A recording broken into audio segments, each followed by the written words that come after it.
ultimately lies. Even though companies are anxious for greater access there, progress continues to be slow." Unquote. The Vice President led the work of a secret energy task force as described in the article below, a task force that focused on, among other things, the acquisition of Iraqi oil through developing a controlling private interest in said oil. Now, in all these actions and decisions, President George W. Bush has acted in a manner contrary to his trust as President and Commander-in-Chief, and subversive of constitutional government, to the prejudice and cause of law and justice, and to the manifest injury of the people of the United States of America. Wherefore, President George W. Bush, by such conduct, is guilty of an impeachable offense warranting removal from office. Article 13, creating a secret task force to develop energy and military policies with respect to Iraq and other countries. In his conduct while President of the United States, George W. Bush, in violation of his constitutional oath to faithfully execute the office of President of the United States and to the best of his ability, preserve, protect, and defend the Constitution of the United States, and in violation of his constitutional duty to take care that the laws be faithfully executed, has both personally and acting through his agents and subordinates, together with the Vice President, created a secret task force to guide our nation's energy policy and military policy, and undermined Congress's ability to legislate by thwarting attempts to investigate the nature of that policy. A Government Accountability Office, GAO, report on the Cheney Energy Task Force in August of 2003 described the creation of the task force as follows, and I quote, in a January 29, 2001 memorandum, the President established the National Energy Policy Development Group, that's known as NEPDG, comprised of the Vice President, 9 cabinet-level officials, and other senior administration officials, to gather information, deliberate, and make recommendations to the President by the end of fiscal year 2001. The President called on the Vice President to chair the group, direct its work, and, as necessary, establish subordinate working groups to assist the NEPDG, known as the National Energy Policy Development Group.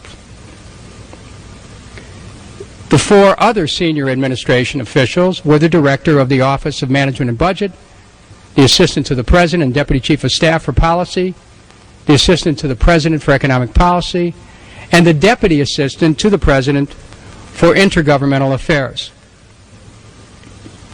Here's what the GAO report found.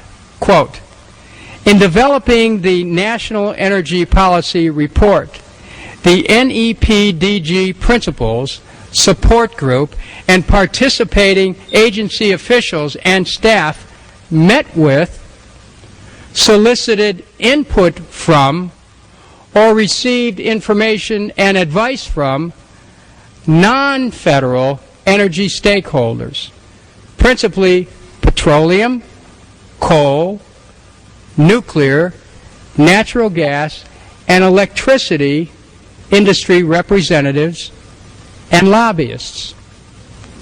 The extent to which submissions from any of these stakeholders were solicited, influenced policy deliberations, or were incorporated into the final report cannot be determined based on the limited information made available to GAO. NEPDG, the National Energy Group we're speaking about met and conducted its work in two distinct phases. The first phase culminated in a March 19, 2001 briefing to the President on challenges relating to energy supply and the resulting economic impact. The second phase ended with the May 16, 2001 presentation of the final report to the President. The Office of the Vice President's unwillingness to provide the NEPDG records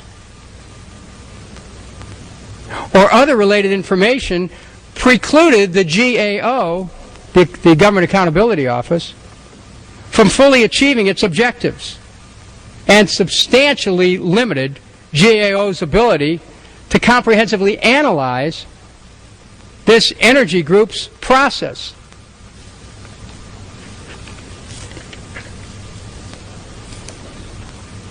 Quote, none of the key federal entities involved in the NEPDG effort provided the Government Accountability Office with a complete accounting of the costs that occurred during the development of the National Energy Policy Report. Two federal entities responsible for funding the National Energy Policy Development Group, the Office of the Vice President and Department of Energy, did not provide the comprehensive cost information that the GAO requested.